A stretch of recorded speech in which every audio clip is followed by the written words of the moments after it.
And Yeah. so I love thinking about the leadership problem, the people and change problem, and then the systems and structures problem. They're all kind of different ways of understanding it and tackling it. Yeah, it's great. And I was reading, Tim Keller did an article years and years ago, probably back.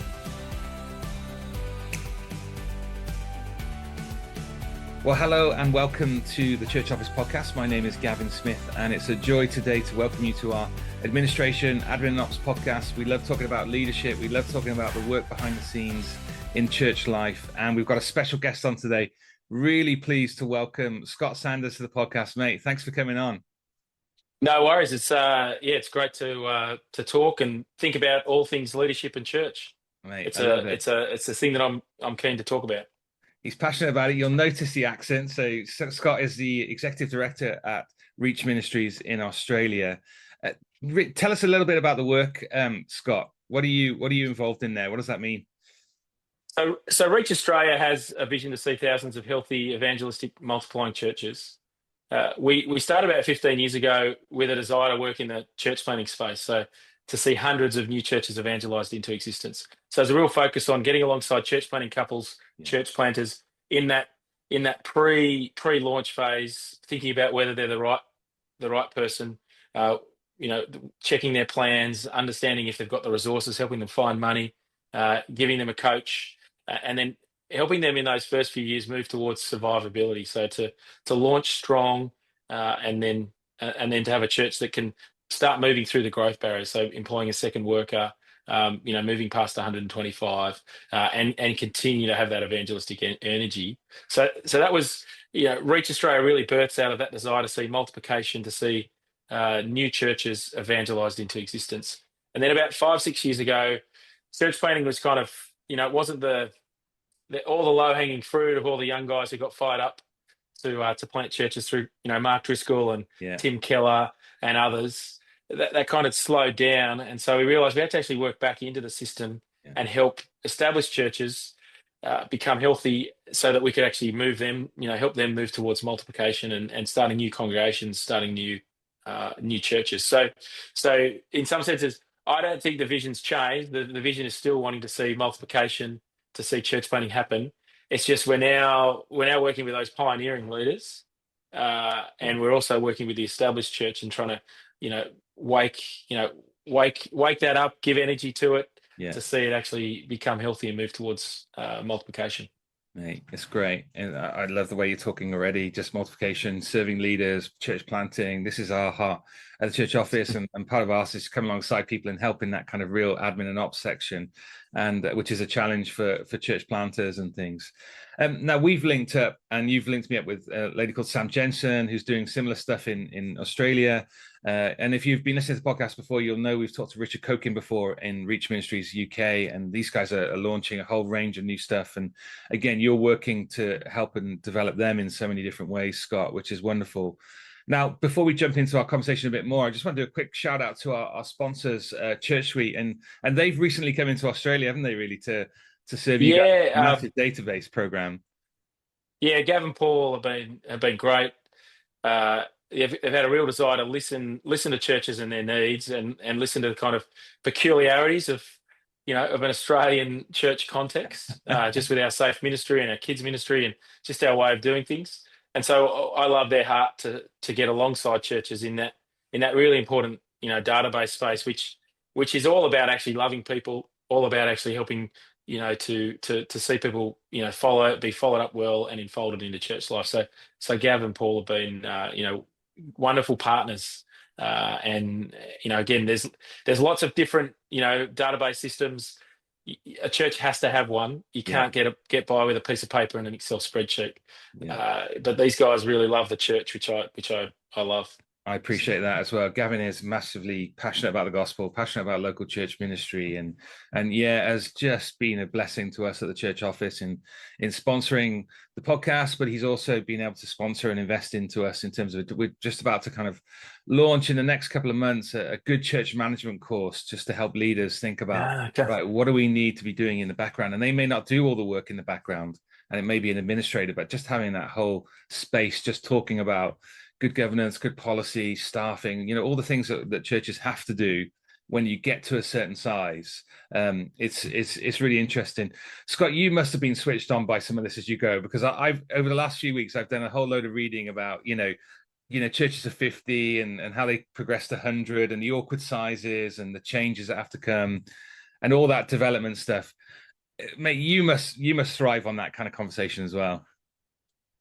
Yeah, the growth barriers is it's a really interesting one it's complicated in the sense you can kind of just look at it as bums on seats, but at the end of the day, we're talking about people, and Yeah, we're talking about churches that have different traditions and ministry contexts and leaders with different capacities and wirings and giftings, and then just different growth dynamics just in the place. Like an inner city church versus a new growth, edge of the city suburb versus an old area that hasn't versus a rural area, where kind of just continue to maintain is actually a positive thing. So I love that it's a complex problem, yeah, and you need to think about it, biblically and theologically. You need to think about it relationally.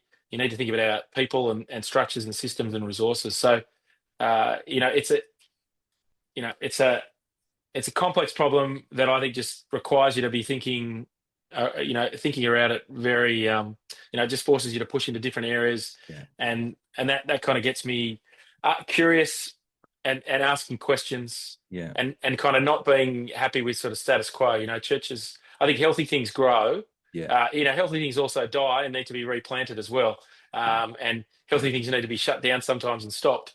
But for the most part, a healthy thing grows yeah, and pushes past those growth barriers. And yeah, so I love thinking about the leadership problem, the people and change problem, and then the systems and structures problem. They're all kind of different ways of understanding it and tackling it. yeah. It's great. And I was reading, Tim Keller did an article last, years and years ago, probably back in 2006, just Mm. talking about growth and talking about being kind of small church mentality, big church mentality, and how you want to try and project and see where you're going in the future to be able to go, right, what do we need to set up to build that? And that question of kind of in the growth bit and that middle bit is interesting. Right, we need to start thinking differently and putting in different structures, even though we might not be there yet, but we want to grow into that. And I guess there's in the UK, there's a lot more kind of thinking, a lot more strategy. Leaders are needing more help in this kind of area because they're faithfully doing ministry, but are going, we don't seem to be growing, or we don't seem to be moving past some of those thresholds. And I know Reach Australia has a whole bunch of tools and resources and things that you're doing. Fill us in, Scott, on some of the stuff that you're doing with leaders.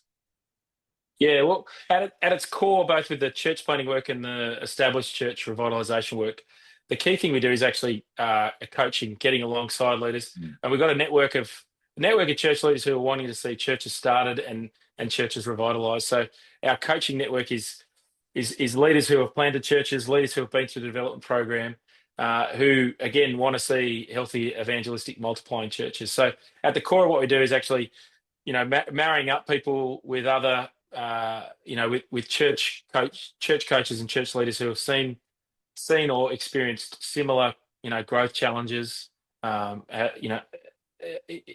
exist in a similar context. So at a core, what we do, coaching. I always say, if we did nothing, we'd still be doing coaching, because for me, it's the accountability relationship. It's the someone who's walking alongside you, helping you problem solve, and helping you think outside of your own kind of understanding. It's someone who's getting alongside as a cheerleader. We're not really used to doing that in the English and the Yeah, Australian scene. That's kind of more an American thing.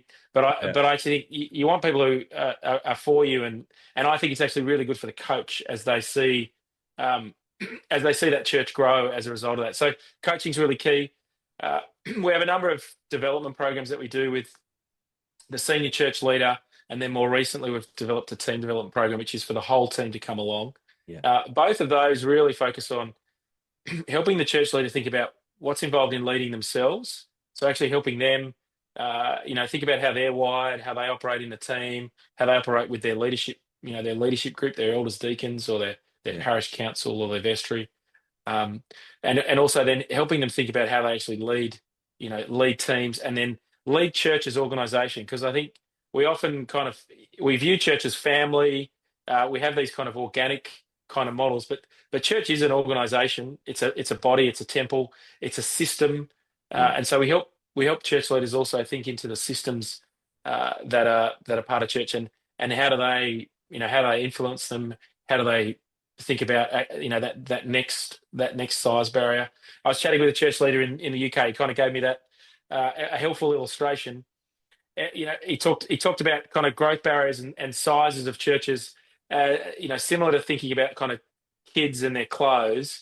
Okay. If you've got a 6-year-old, you don't buy kind of clothes for a 6-year-old because you know that they're going to grow. You buy them as if they're an 8-year-old, knowing that there's a little bit of wiggle room and they're going to actually grow into them. Yeah. So I think having that kind of growth dynamic, that forward thinking, which I think is really hard for a church leader to do because you're so caught up in the 7-day cycle, you're so caught up in kind of next Sunday, to actually help leaders stop, pause, reflect, and think into the next 3 years, the next 5 years. I think is a really useful kind of thought exercise, but a really useful exercise that actually, pushes churches to be thinking not just about their own barns and think inwardly, but actually think about the fields and think about the growth opportunities that are out in front of them. So they're kind of some of the key things, and then we've got our planter stuff where we assess and coach and provide a boot camp and a marriage retreat. Right. We get alongside church planners and throw everything in the kitchen sink at them, Yeah. because church planning is hard work. To get it off the ground requires a lot of energy. So we want to kind of give it good launch velocity so that it can grow and then push past the 75 and the 125 and the 200 growth barriers that you see, in the church planning landscape. Yeah. And Reach Australia is, you're talking about a whole range of services there, mate. But also you are a network, aren't you, with churches, and what's lovely is the whole support kind of things that you're providing in a whole range of different ways.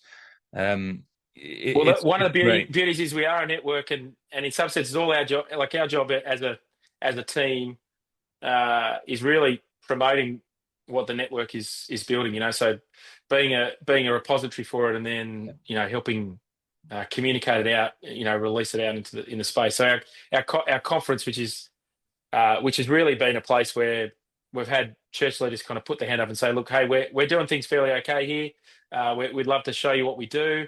Have a look under the bonnet of our church. Have a look and and see what we're doing. Yeah. And so that kind of generosity, sharing, learning from each other, that's a key part of how we function as a network. And that generosity, but also that humility to sort of say, look, we've been giving it a go, and we're trying things out, and we'd love you to make new mistakes. Don't make the mistakes that we've made. Yeah. Mate, I love that. And just going back to the one point you were talking about coaching, I think in the UK that's become something that's been more of an interest in the last few years. It's not something that we've typically done. Yep. The church office has been a huge advocate to try and, at the point where people hire people and they're doing their contracts and they're sorting out, we're saying, like, put coaching in, we're saying put marriage help in, we're saying put retreats in, reading weeks, like as much detail as we can. Let's put it in there, because, when you've been in a post for 4 or 5 years and things are going well, and then you start to need some help in these areas, it's at that point where the church go, well, you've been all right for 4 or 5 years. What, just carry on, sort of thing, Yeah, I think we've got a culture in church. Yeah, I think we've got a culture in churches where the development of people is happening in our schools, or it's happening in our universities, or happening in our workplaces, and so in some senses we'll get a leader and they'll be ready to go, but we actually don't think about actually what do I need to do to develop them in their current role, but also to step them up into leadership. So we talk about the leadership pipeline in church. Yeah. And so if you think about, there's various layers of ministry in church life. You've got people who are serving in teams. You've got people who are leading those teams. You've got others who have been set aside to think about whole ministry areas. And then you've got the senior leadership team, which is thinking about the church as a whole. Yeah. Now, the difficulty in church life is that you've often got people exercising those ministry roles and having to take hats off, and they're team members in some contexts and their senior leadership team, because we've got this volunteers and people serving all over the body in different places. And so I don't think we pay attention to actually moving people and developing people in those slots. And often, what it often looks like is a ministry skills development, as Yeah. in we'll help you to be good at classroom management and a great kids leader, or we'll help you to run the AV system. But actually, leadership, that's a skill in that area. But leadership is really sort of 70% of the other things. What does it look like to envisage a team? What does it look like to manage, finite resources? What does it look like to um, deal with conflict and build teamwork? Yeah. Those skills are transferable at each of those layers. What does it look like to be a good team member, for example? Yeah. And we can train and develop those people. So I think that's been one of the mindset shifts that we've tried to help churches have, and to help leaders work out, well, how is it that I actually, through feedback, through on-the-job training, Yeah. develop and move people up those leadership layers? Yeah. Because if we want to, we need to raise an army. Yeah. And we want to have more than just the 20% doing 80% of the work. We want to have a healthy church where 55% or 60% of people are serving and serving in teams. So I think the other thing is that teams mentality is a real principle that we've pushed into as a network. I think often rotors. I think you say rotors rather Yeah. than rosters. I think, yeah. I don't know where rotors for me is like a spinny thing on a. But you Yeah. say rotors, we say rosters. Yeah. You still need rosters to manage people, but it's the mentality of I'm just doing a task and a function as opposed to being on a team. So I think about a welcoming team. Often people are down. I'm on the welcoming team once a month, but actually, if you put yourself in a team Yeah. where you're understanding the outcome you want is everyone having a warm welcome to church and us getting people's names and details so we can follow them up, in a timely manner. If that's kind of the outcome we're after, then you're going to be thinking about the food. You're going to be thinking about the in-service welcome. You're going to be thinking about, what's their experience in the car park? What about after church? Yeah. You're going to be thinking about that larger outcome. You're going to be thinking about the curtains and the carpet, and there's a whole bunch of things that go to you Yeah. feeling comfortable and at ease. And if you hand that over to a team and not just a task, handing out a bulletin, or putting biscuits and a cup of tea on, Yeah. you can actually, I think, get people exercising their gifts and actually building a greater welcoming Yeah. a greater welcoming church as a result of it. Yeah. So I think that's a mind shift as well that we Yeah. need to Yeah. make in church life. I love that yeah, the team versus rota culture is something that we talk about a lot in some of our training and there's a difference, isn't there, being invited to a team than being put on the rota, being sat under a leadership and a leader who's going to go care for people. You're always on team. You just rotated in a certain weeks to serve, I love that stuff. And what I've enjoyed as well in seeing churches established and start to think about this change of mindset is that you give to that team leader and that team a degree of room to bring the strategy and to bring the leadership into that area, which just helps to flourish, doesn't it?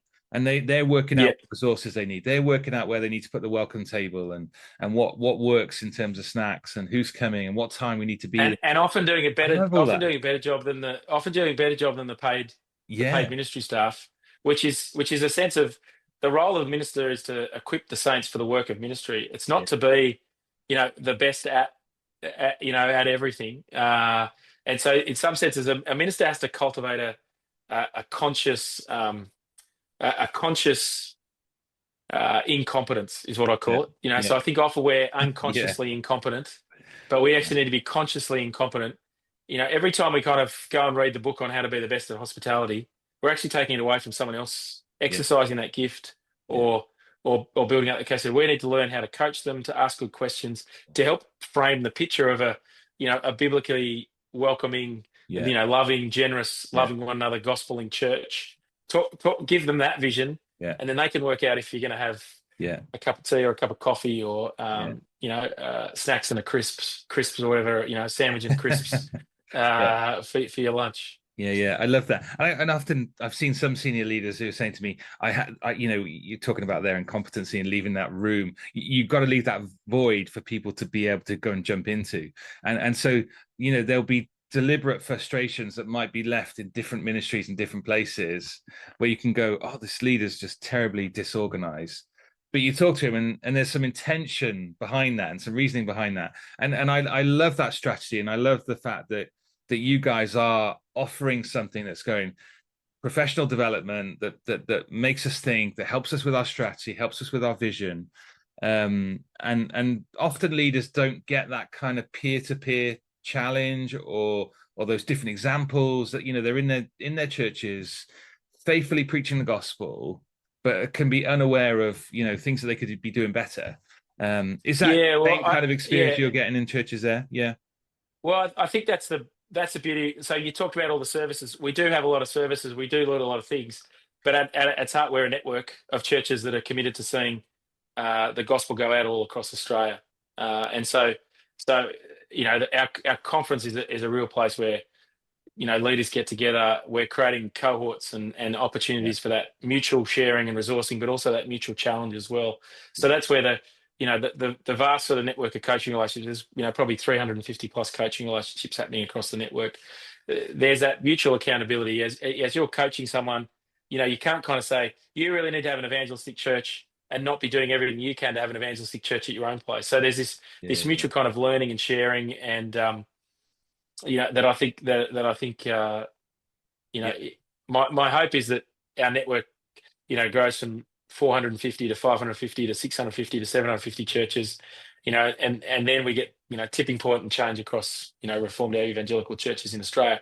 Not because um, because not because I want to have the biggest network Yeah. by any stretch, but actually there's this real opportunity in the diversity of different churches and different contexts where we actually learn lots about ourselves, Yeah. but also learn lots about different contexts, which is a real strength, I think, in our network. Diverse size of churches, and then diverse context of churches, and diverse denominations as well, coming together to see Australia one, which is what we're going to need. We're going to need a diverse body Yeah. that Absolutely right. doesn't look all sort of worked out and made up if we're going to reach Australia. Yeah, no, I love that. And if you're listening to the podcast and you're thinking about coaching, and we've been chatting about coaching and the benefits of it, then let me recommend Matt Waldock in the UK, Gospel Coaching. He's Mm. fantastic, and a good friend of mine. And I think one of the things he would say is one of the challenges in the UK is there just aren't enough coaches, and encouraging seniors leaders who are coming to the end, or are retiring, who've got more space to actually give themselves and try and envision them to be a coach. And if you're in that situation, listen to the podcast, then get in contact with Matt. I know he's always looking for people to train up, and looking for Well, experience. I'd say don't wait until the end of your ministry. I'd say it's a real key ministry skill that you want to have for all your stuff. So we encourage a lot of our people just to do our level one Yeah. online 1 day training, and get equipped just with some of those simple listening skills, Yeah. simple framework, simple growth framework. What's the goal? What's the reality? What's the outcome or the objectives that we're moving forwards, and then just wrap it up. What are going to be the next steps? I'm going to keep you accountable. So Yeah. I just think everyone in ministry can learn that simple coaching framework, because Yeah. they're the sorts of discipleship conversations you want to be having. You can be using it for the person who's wrestling with a porn addiction, or the person who's struggling to know what to do with their time, or struggling with their home group, and a loud person or a quiet person. Those coaching conversations, I think, should be happening all across Yeah. church life. And again, we're on the same page as Matt in terms of that gospel coaching. A one-on-one intentional conversation that pushes into someone's personal, relational, spiritual, missional lifestyle. So yeah, Good Matt's stuff, an isn't it? excellent leader Yeah. up at City Church Manchester. Yeah. Yeah, it's good stuff. So please go and check that out, and I'll stick it in the show notes for you as a link.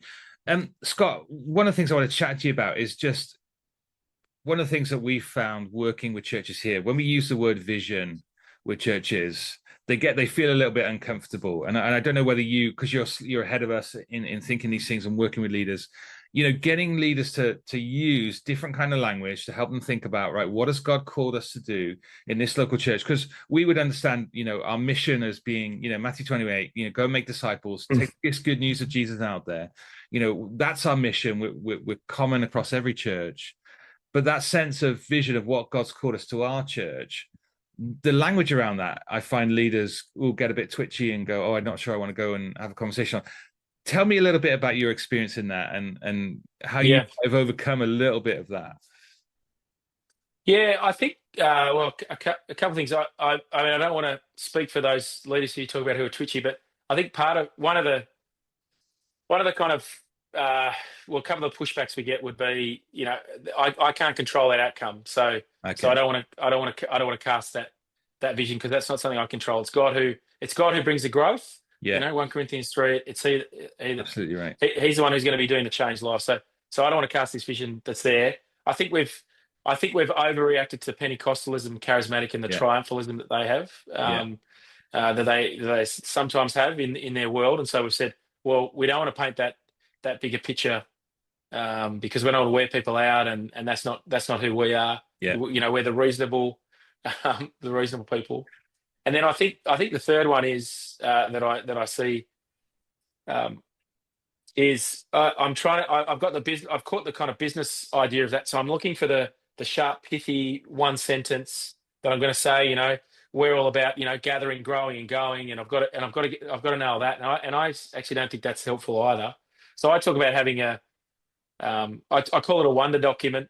yeah, Um, and by one, I'm just kind of using the Lencioni language of sort of working yeah, Jesus genius. But the idea of, you need to be thinking kind of 5 years, 10 years. You need to be thinking about, well, what might church look like? Again, it's not a plan. We're not saying it'll happen, but what might it look like if we grow over the next few years and see growth in our evening congregation, or if we start an evening congregation, or if we start another morning service? What's it going to look like if we're full in this building? What's it going to look like then for my staff team, for the finances that we're going to need, yeah, for you? That's where Keller's paper on growth is really helpful. I think it really thinks about yeah, the personal change that happens as you move from a small to a medium to a large. yeah, And that wonder is not constraining God, or not constraining us, but it's saying, hey, we'd love to see more people wonder Jesus. yeah, Let's start to think about the implications of that, which then allow us to plan and think, okay, well, we are going to need to think about a bigger building, or we are going to need to think about extra staff, or we're actually going to need to think about being intentional about, putting things on. And so I talk about your vision document almost being, what's the picture, that kind of God has given you in your ministry context and with the people that you have in front of you.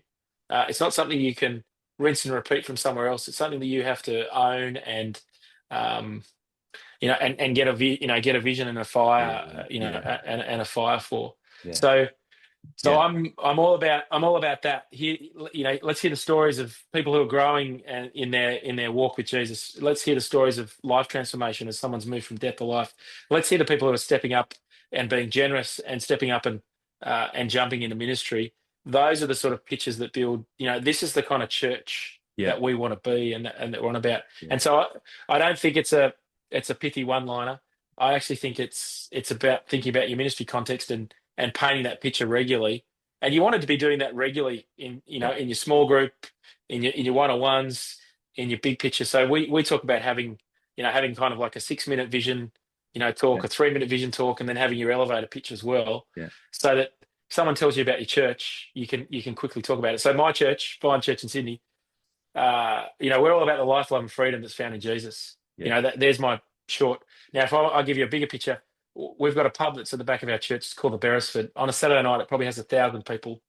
We love our church. We love I our love church that. to be as full as that. And at the moment, we're 2 or 3 congregations. We're about 350, 450 people. Well, we love to have as many people that are, you know, having fun on a Saturday night, in church on a Sunday. Mm, And so mm, that's our vision.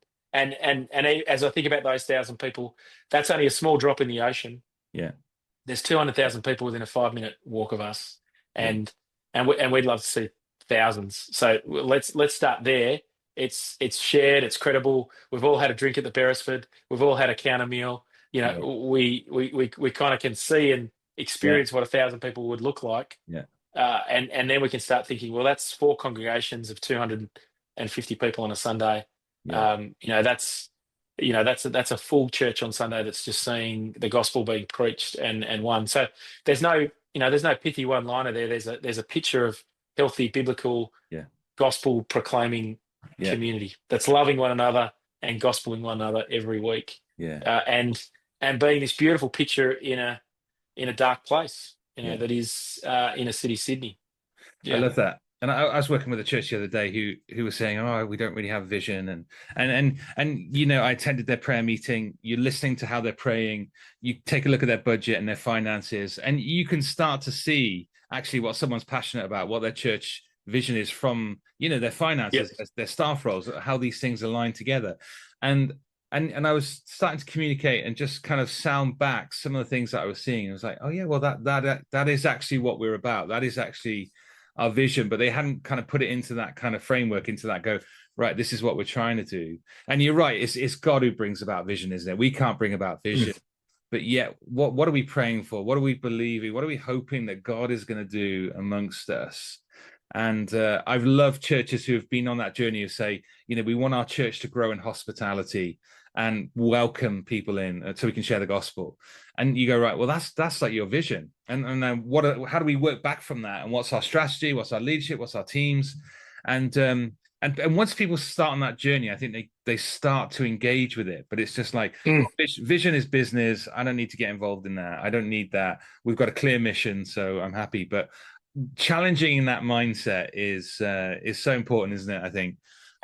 And you kind of, I like to put I guess I like to put a number on it, or paint a Yeah. picture of growth and size. Partly so I can then work back and think, well, what does that look like for how many people are going to be there on a Sunday, and in our small group ministry, what does that look like for our welcoming structures? We're going to, for a church of 500, we're probably going to be welcoming 500, people a year and wanting to follow them up. So in painting that picture, I'm happy to put a number again. A number often that's bigger than what we are, and it's painting a picture that's going to require to get us uncomfortable and push us, out of our comfort zone as well. I think we're often we're uncomfortable doing that, but you can see 1,000 people in the Beresford and having 1,000. Like I just go, I love that number. That that means I'm going to give to the building project. That means that I'm going to work hard to be a welcoming church member each week as we see new people enfolded in church life. It really kind of drives and helps shape that picture. Scott, we can't go on from this podcast without talking about this pub then. I mean, English Oh, people love a good okay. pub. So how on earth Well, do you this get a this is pub like in a your big gay, church? this is a big gay and lesbian pub in Sydney. So my church is at the end of the Mardi Gras.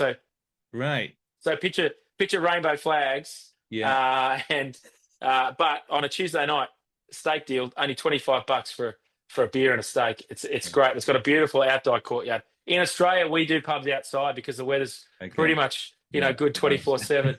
365 days a year. So it's pouring with rain here, mate. And you were saying, oh, it's a bit chilly with 21 degrees just today. Yeah, slight difference. No, summer's fine. Well, spring's finally ended. We've had 3 weeks of rain, and the last 3 days have been sunshine, and my grass is growing again. I'm happy. He's a happy man. He's a happy man. Scott, love talking to you, and just similar passions, similar things, and I've got a real heart to serve churches, come alongside and encourage, and the ministry that you guys are doing, what you're doing in churches is fantastic. And the resources that are coming out and that people can access is tremendous. Give us a quick ending on, I know you do a podcast and you've got some other things. Give us a couple of things that people can go hook into. And even though it's a different context, there's stuff here that we can all learn from. Fire away at that.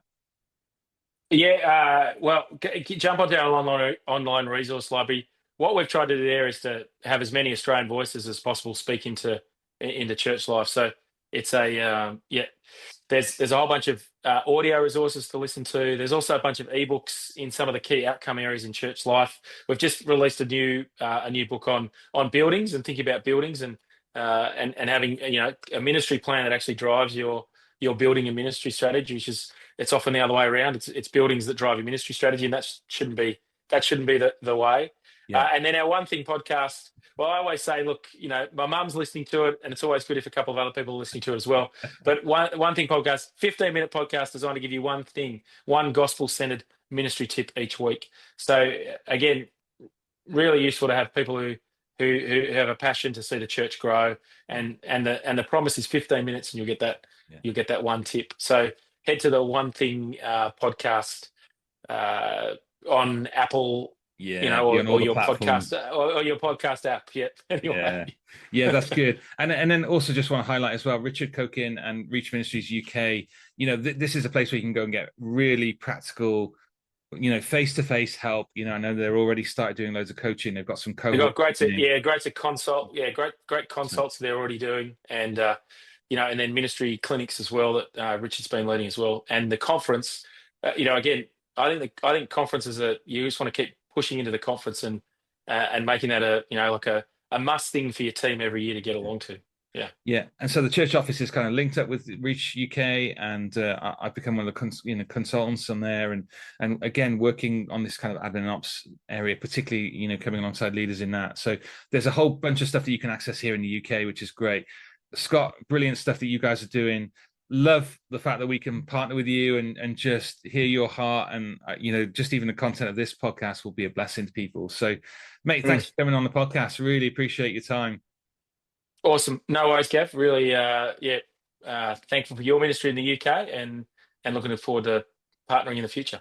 Yeah, it's great. Excellent. Well, if you've got any questions, anything you'd like to follow up with Scott or I, then please get in contact at questions@thechurchoffice.co.uk. We've got a whole bunch of new things happening. We've got a good church management course that we're launching in November, which you might want to access and have a look at. We're also doing back office reviews and continue to try and serve churches in that behind the scenes ministry stuff. So if you're coming and listening to the podcast thinking, right, I could do with some help, or we can connect you to Matt and gospel coaching and all the things we've chatted about today, please press into us and reach out to us at info@thechurchoffice.co.uk. Check out our website for upcoming resources. Our heart is to bless you and to serve you in your ministry behind the scenes. Thank you for listening to the podcast. Thank you, Scott, and we'll see you next time on the Church Office podcast. Goodbye.